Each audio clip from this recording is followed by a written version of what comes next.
Hello there, you scrub lords.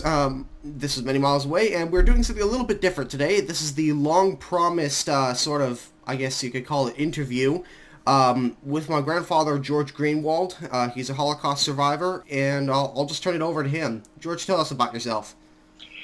All right. Well, I'm currently 80 years old, but I was born in 1936 in Czechoslovakia.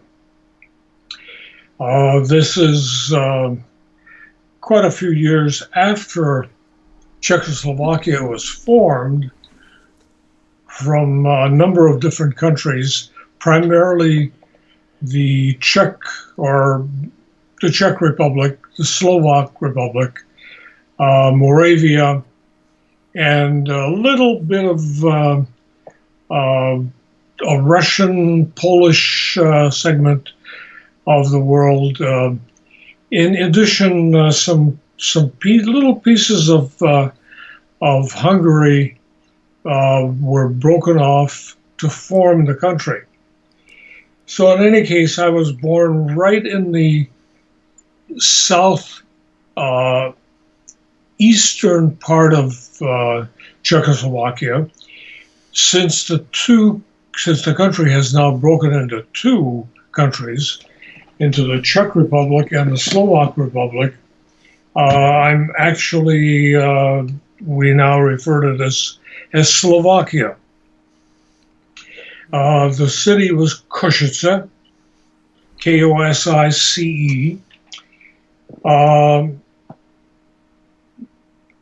in 1938, just 2 years after I was born, the Germans began to invade a lot of the countries in Europe, including the Sudetenland in Czechoslovakia, which is the part that borders Germany.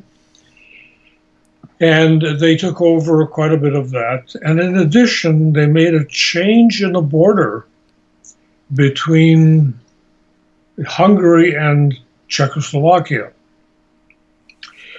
When the country, that is Czechoslovakia, was formed, a little piece of Hungary was taken away. And in 1938, that little piece was given back. So Košice now became Kasa, which is a Hungarian word. And so from the time that I was 2 years old, I grew up in Hungary. As Miles pointed out, I survived the Holocaust, and the interesting part of my story is that we meaning I and my mother, avoided being captured several times. We came very, very close to being captured by the Germans or by the Hungarians. And I need to go into some detail about that before telling you what actually happened.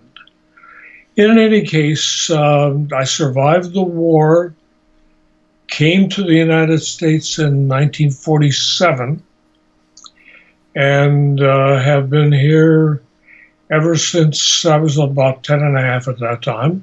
So I was been here ever since then.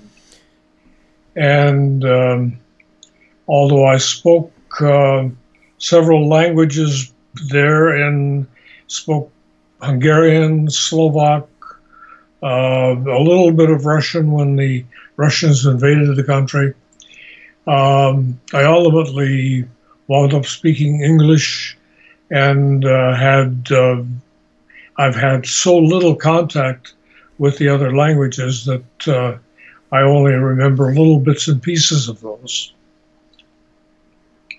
I wound up with a degree in engineering and worked as one of the early what do we call it? During the early periods of the Space program? space program, as a rocket scientist but in the early days of rocket science. So by today's standards, it doesn't mean all that much, but um, I did was involved in the launching of about 100 communication, weather, and some other satellites, as well as some space probes that, in a couple of cases, still haven't reached their destination. So even though that was in the early 60s, the programs have now become much more sophisticated. So literal rocket scientist. A little bit of rocket science, yes, a lot of rocket science. I actually started out trying to go into aeronautical engineering because I was very interested in airplanes. I became so fascinated with some of the courses in the mechanical engineering field, specifically thermodynamics and fluid mechanics, that I switched majors. But shortly after going to work in 1961, I wound up in 1963, I wound up at Douglas Aircraft. It later became McDonnell Douglas, ultimately became Boeing, which it still is. But all of my career, I actually wound up, even though I started out intending to be an aeronautical engineer, became a mechanical engineer, and all of my career I worked primarily as an aeronautical engineer and doing a lot of both thermodynamics, fluid mechanics, and ultimately some work on aircraft as well. The interesting part of our story is what happened during the war, beginning in about 1944. Let me go back a little bit in time, though, since a lot of this I did not know as a small child. In 1944, I wasn't quite 8 years old yet. I was only a little over about 7.5. But prior to that, the Hungarians were very much allied with the Germans and really hated the Jews at least as much as the Germans did.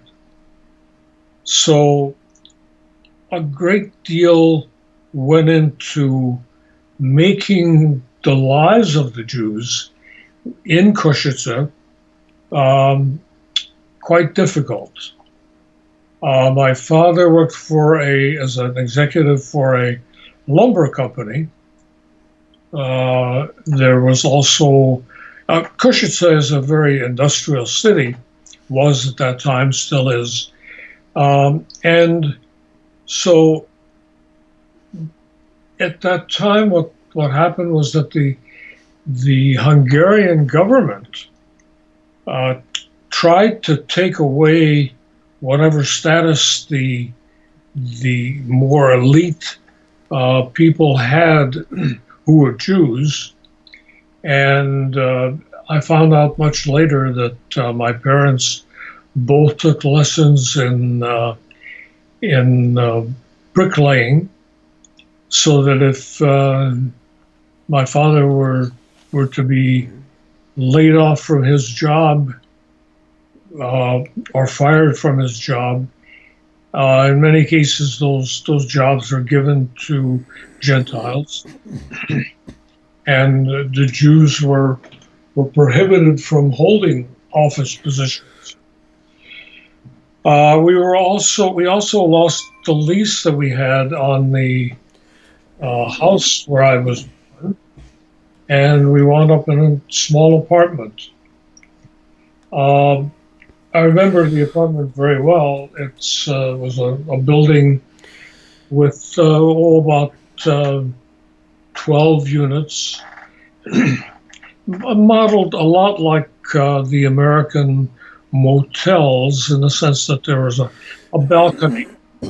And from that balcony that you could walk along, there were entrances to the apartments. Windows faced that balcony all the way around. We lived on the second floor of that building. In any case, we had moved to this apartment about the time that I was 4 years old, which was about 1940. And the Hungarian government made a point of making all Jews do several things. One, we had a radio, and that was taken from us by the government of Košice. Any jewelry that they could find or that would reveal having, they wanted. And the Germans put out this edict, which the Hungarians tapped into, of making us all wear six-pointed yellow stars on all of the clothing that we wore outside. So this way, anyone at any time, if they saw us out on the street, would know that we were Jews. In 1942, although not much had happened in this part of Czechoslovakia as far as gathering up the Jews as happened in other parts of Poland, Hungary, Slovakia, and eventually in Russia. The government there did institute what were called labor camps, and all males of age 15 on up were taken to these labor camps and made to do work for both the Hungarian army and the German army. My father was taken in early 1942. They made it look like, and they sort of acted as if this was just a military encampment. And at one point, late in the year, around October, he was allowed to come home for 4 days. He took back with him some warmer clothing because all they had were the clothes that they had taken with them. And things were getting quite cold, as they do in that part of the world. And so that was the only other time that I saw him again. That was just after my 5th birthday. Excuse me, my 6th birthday. And ultimately, that group of people, and probably some of the other labor camps, were taken to the Russian front. We have no idea what the purpose of taking them there was, although rumors had it that they were doing the labor for the German army, digging defensive positions, trenches. Trenches. And in some cases, we think that they were using the Hungarians uh, as shields in front of the army to be the ones who were shot first when the Russian army resisted their Advance, yeah. to move further into toward well toward Russian heartland. Huh? Toward the Russian heartland, yeah. They were trying to get toward Moscow, but of course never made it. But got very close. Late in '42, about 2 months after he had left, about December, we got a telegram from the Red Cross that his group of people in from this labor camp were unaccounted for, were presumed lost, probably did not survive, and from that point on, we never heard any more about them or from him. So, although my mother looked in all the registries that were available after the war, there was no sign of any of these people having survived. Now, the Germans, as I started to say earlier, did start to round up all the Jews in Germany, and in many cases shot them right where they were. In other cases, they were taken to concentration camps.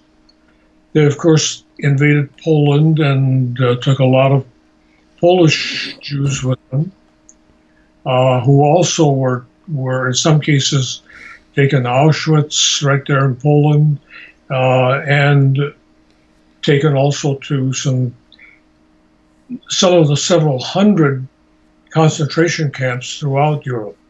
Yeah. But the eastern part of Slovakia, where we were, other than this taking of the men in 1942, they really hadn't done anything in the sense of invading that part of the country, or nor had they done anything to round up the Jews. So there wasn't as great of a German presence there as there would, say, in the Czech Republic. No. The Czech Republic had a large German presence. The Slovak army, for those that were in the Slovak army, were made to ally with them, the Germans, as were the Hungarian army. The Hungarians were very willing to do this. The Slovaks were not at all pleased with this, and in many cases, as I'll point out later as we talk, a lot of the Slovak people in the Slovak army deserted if they could get away, because they knew that they ultimately would not be treated well at all.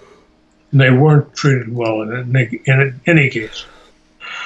But in early 1944, around April, one of the Hungarians was appointed to round up the Jews that were remaining in that part of the country. And in Košice, there was a brick factory. Mm-hmm. That was one of the industrial things that Košice was known for. They would make bricks there and then excuse me, put them on trains and ship them to wherever bricks were needed for building. But they had a very large compound, so this Hungarian then started rounding up the Jews in the city and around the city, and taking their possessions and everything, and moving them into the brickyard, ultimately putting them on trains which primarily went to, also went to Auschwitz, but also to other camps. And they were packed into the cattle cars that are often shown in movies, real films, and in movies that are made about the Second World War. So they were put in by the hundreds into these cattle cars and into box cars that originally were meant to hold bricks. And many of them died along the way. So that was the very first part of the interview with George Greenwald. So far, I hope you have enjoyed this. He's off to go grab some water right now, and so here he comes. And then shortly on, we're going to get started with part 2 here. So stay tuned for part 2, and I hope you guys really enjoyed the first part of this long-winded interview.